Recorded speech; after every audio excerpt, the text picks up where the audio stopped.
আসসালামু আলাইকুম। একটা খবর, সেটা হচ্ছে ট্রাম্পের জন্য কিভাবে হুমকি হয়ে উঠতে পারে ইলন মাস্কের দল। যদিও ডোনাল্ড ট্রাম্প এটাকে হাস্যকর বলে উড়িয়ে দিয়েছেন, বলেছেন যে দ্বিদলীয় ব্যবস্থার বাইরে এই তৃতীয় দলের কোনো অস্তিত্ব নেই। অনেকটা বাংলাদেশের মতন বিএনপি আওয়ামী লীগের বাইরে যেন কোনো অস্তিত্ব নেই তেমন একটা। কিন্তু এখন ডোনাল্ড ট্রাম্পের যা অবস্থা কংগ্রেসে, তাতে দেখা যাচ্ছে যদি ইলন মাস্ক কিছুটা ভালো করতে পারে এবং রিপাবলিকানদের ভেতরে যদি তার একটা অবস্থা তৈরি করতে পারে, তাহলে কিন্তু নড়বড়ে হয়ে যাবে ডোনাল্ড ট্রাম্পের অবস্থা। এবং আগামী বছর যে মধ্যবর্তী নির্বাচন, সেই নির্বাচনে একটা বিপর্যয় নামতে পারে তেমন শঙ্কা করছেন আন্তর্জাতিক বিশ্লেষকরা। যদিও ইলন মাস্কেরও বেশ কিছু ঝুঁকি আছে, সেই ঝুঁকির কারণে ইলন মাস্ক হয়তো সুবিধা করতে নাও পারে। কিন্তু যদি ঘুরে দাঁড়ায় ইলন মাস্কের পক্ষে তরুণ যে প্রজন্ম আছে, এবং তাকে যেহেতু অত্যন্ত মেধাবী একজন মানুষ মনে করে, তরুণদের মধ্যে এক ধরনের তাকে নিয়ে মিথ আছে, এক ধরনের স্বপ্ন আছে, সেটা যদি জাগ্রত হয় এবং রিপাবলিকান সদস্যদের অনেকে যদি তার প্রতি আকৃষ্ট হয়, তাহলে কিন্তু এই ডোনাল্ড ট্রাম্পের সাম্রাজ্য কিন্তু তছনছ হয়ে যাবে। সেই খবরই বিশ্লেষণ করেছে এএফপি। আন্তর্জাতিক এই সংবাদ সংস্থা বলছে যে নতুন রাজনৈতিক দল গঠন করেছেন বিশ্বের শীর্ষ ধনী ইলন মাস্ক। তার এই উদ্যোগকে হাস্যকর বলে উড়িয়ে দিয়েছেন যুক্তরাষ্ট্রের প্রেসিডেন্ট ডোনাল্ড ট্রাম্প।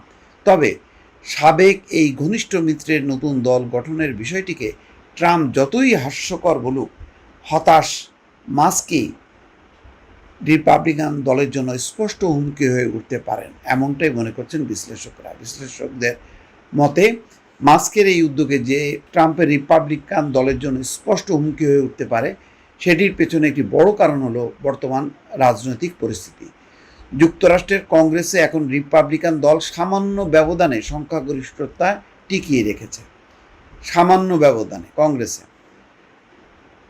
কংগ্রেসের নিম্নকক্ষ প্রতিনিধি পরিষদ এবং উচ্চকক্ষ সিনেটে রিপাবলিকান এবং ডেমোক্র্যাটদের আসন সংখ্যা 212, অর্থাৎ 220 হচ্ছে রিপাবলিকান, 212 হচ্ছে ডেমোক্র্যাট, আর হচ্ছে 53-54, এটাও খুব কাছাকাছি অবস্থানে। ট্রাম্প সম্প্রতি যুক্তরাষ্ট্রের অভ্যন্তরীণ নীতিমালায় ব্যাপক পরিবর্তন আনা একটি বিল সই করেছে। বিলটি বাজেট ঘাটতি অনেক বাড়িয়ে দেবে বলে ধারণা করা হচ্ছে। এই বিলের তীব্র সমালোচনা করেছেন ধনকুবের এবং প্রযুক্তি উদ্যোক্তা Elon Musk. Big beautiful bill নামের এই বিলে ট্রাম্প স্বাক্ষর করার পরপরই আমেরিকা পার্টি নামের একটি নতুন রাজনৈতিক দল গঠনের ঘোষণা দিয়েছেন ইলন মাস্ক। নতুন দলের নীতিগত দিক নিয়ে ইলন মাস্ক এখনও বিস্তারিত কিছু জানায়নি, তবে ধারণা করা হচ্ছে তিনি আগামী বছর কংগ্রেসের মধ্যবর্তী নির্বাচনে প্রতিনিধি পরিষদ এবং সিনেটের কয়েকটি আসন লক্ষ্যবস্তু করবেন, বিশেষ করে সেই সব রিপাবলিকানদের যারা আর্থিক শৃঙ্খলা এবং বাজেটের নিয়ন্ত্রণের পক্ষে কথা বলার পরও ট্রাম্পের বিলের পক্ষে ভোট দিয়েছেন।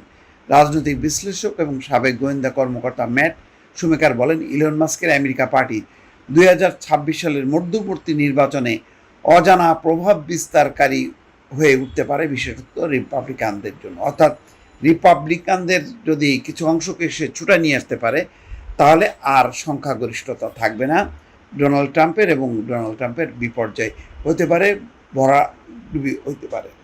তো সেই শঙ্কা করা হচ্ছে। আরেকটা বিষয় ইলন মাস্কের জন্য যেটা নেগেটিভ, সেটা হলো যে ইলন মাস্ক ওই যে ব্যয় সংকোচনের নামে যেই দায়িত্ব পালন করেছিল, তাতে অনেকের চাকরিচ্যুতি গেছে, ফলে তার একটা নেগেটিভ ভাবমূর্তিও আছে। কিন্তু তারপরও তরুণদের মধ্যে ইলন মাস্কের একটা প্রভাব আছে, ফলে অনেকগুলো যদি কিন্তু দিয়ে কিন্তু এখন হিসাব নিকাশ চলছে, ফলে একটা ঝুঁকির জায়গায় কিন্তু চলে গেছে ইতিমধ্যে ডোনাল্ড ট্রাম্প।